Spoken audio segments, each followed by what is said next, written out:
Russia is pushing rapidly into the region with aims to control it before anyone else. Its military has built a modern base that's closer to the US state of Alaska than it is to Moscow. CNN's Fred Pleitgen got rare access.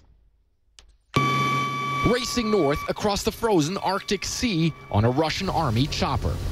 The Russians are making a huge effort to upgrade their military infrastructure in the Arctic. Several of their bases are already fully operational, and right now they're flying us to one of their most modern ones. They call this base Northern Clover. The Russian army has already deployed coastal defense rockets here and specialized Arctic anti-aircraft systems built to perform in the cold. This complex is adapted for much harsher weather conditions of the Arctic. It works in temperatures as low as -50 degrees. It's all part of Vladimir Putin's long-term strategy to dominate the Arctic. The space has a clear mission to defend and enable Russia's interests in the Arctic North. And as the ice here becomes weaker because of global warming, those economic interests are becoming more important. The Northern Clover base is in a strategic location in Russia's Arctic Far East. It seems remote until you look at the world from the top and see that this base is one of Russia's closest to U.S. territory. The base can house up to 250 soldiers. Aside from its weapons arsenal, it also has high-powered radars to make sure America and its allies don't come close. Russia is pouring major resources into its Arctic endeavor. It's the only country with a fleet of nuclear icebreakers to open up and control Arctic trade routes that could make trade between Asia and the West much faster and cheaper.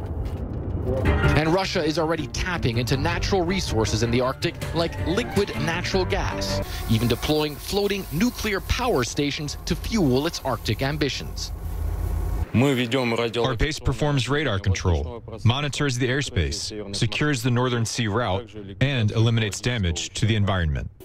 The Trump administration seems woefully inequipped to counter Russia's Arctic endeavors. While Moscow is expanding and fortifying its position in this vital area, America and its allies lack even the same ice-breaking power of Russia's fleet. Well, Frederick Pleitgen joins me now from Moscow, because it's interesting, isn't it, Frederick, that they invited you along, knowing the US would see your reporting. Why do you think they did it? Yeah.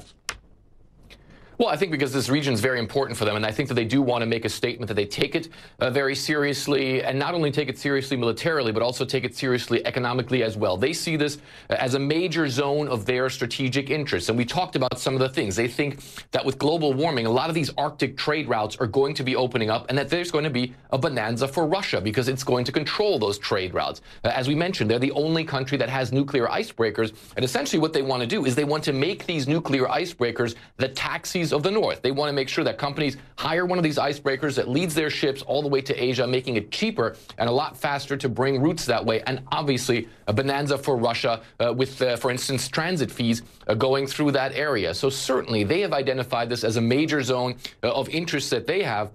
At the same time, they say they want to defend that zone with these military bases. And if you look at the numbers, they're actually quite staggering. You have big bases like the one that we were at, which is really very much state-of-the-art, Max, and the Russians have really poured a lot of resources into that. But in total, the Russians say that they've put in place more than 470 pieces of military infrastructure in the Arctic region since 2012. So this is a real push, a strategic push, and certainly one that's carried by the top leadership of this country, Max.